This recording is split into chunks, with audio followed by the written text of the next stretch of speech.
Ladies and gentlemen, fight fans all around the world, from the sunny Caribbean, you are watching What You Need. So I'm going to set the record straight concerning Gennady Golovkin. And all those people saying he hasn't fought good competition, I disagree. And I'm going to show you my evidence for that. Now, if you look at Ring Magazine in the year 2010, this was the time of Sergio Martinez. He was the man in the middleweight division. You're going to see some names that Gennady Golovkin actually faced later on in his career. Guys like Daniel Geale, Matthew Macklin, and one of his contemporaries, Hassan N'Dam, were top 10 middleweights at that time. In 2011, there's Daniel Geale. He was actually the #1 contender. Matthew Macklin. The rise of Julio Cesar Chavez. Of course, Pirog was there. Hassan N'Dam and Martin Murray. And the rise of Gennady Golovkin into the top 10 contention. 2012, there's Daniel Geale again. Golovkin rises way up the ranks. We must mention Matthew Macklin, Martin Murray. And here's Hassan N'Dam, the rise of Peter Quillin. Dmitry Pirog rising up the ranks. Felix Sturm. 2013, Gennady Golovkin is the #1 contender. There's Sturm. Daniel Geale, who he faced, is Quillin. Macklin's there. Murray's there. Antonio Rubio, he's #8 in 2013. Curtis Stevens enters the top 10. 2014, we're dealing with Cotto, that's taken over from Sergio Martinez. Gennady Golovkin, here's Peter Quillin. Martinez is still there. Geale, N'Dam, Murray. Now we have Lee. Taylor's there. Daniel Jacobs has risen into the ranks. And Billy Joe Sanders. In the year 2015, this is what it looks like. Miguel Cotto's there. Golovkin's #2.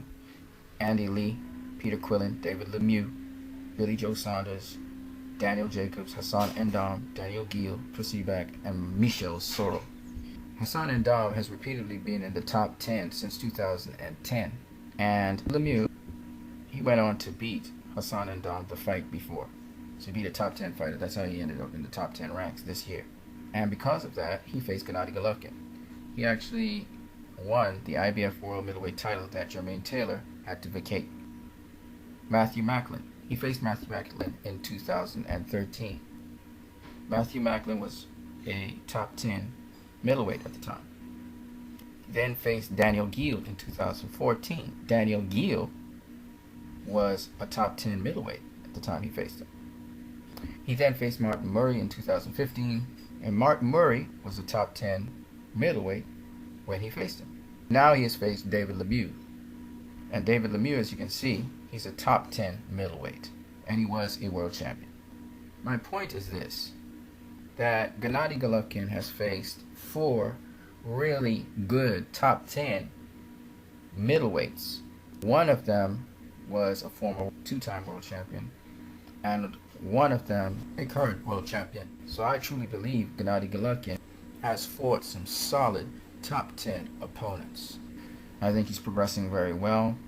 Now a unified world champion. Even though this data here is incorrect, he's actually the IBF World Middleweight Champion. His goal is to unify the titles, so we're looking forward to seeing if he can do that. I think if he continues to fight top tier competition in the middleweight division, particularly these guys here, Andy Lee, Miguel Cotto, Peter Quillin, I think he'll do very well. There's also Danny Jacobs, Hassan N'Dam. That will pretty much clean out the division. So I think he's on the right path, and I wish him the best. I have no issue with Gennady Golovkin right now. I was glad that he fought David Lemieux because it shows that he was willing to step up in competition. I hope he stays on that level. We don't want any Willie Monroes. We don't want that kind of stuff. We don't want that. Those are gimmicks. We want some serious top level, top tier competition. And if that means he has to fight less every year, I would be happy if he does that. I don't like stay busy fights, to be honest with you. I think it tarnishes a record, and I don't think fighters need that to stay sharp at all. If they need experience, probably, but there's no reason to do that, especially in this modern era. I think he should just fight top quality competition, and I think he'll do well at middleweight. And then he can take his time, move up to super middleweight, adjust to the weight class, and do what he does. I thought I would set the record straight concerning the level of opposition he has been facing. You guys have a great one.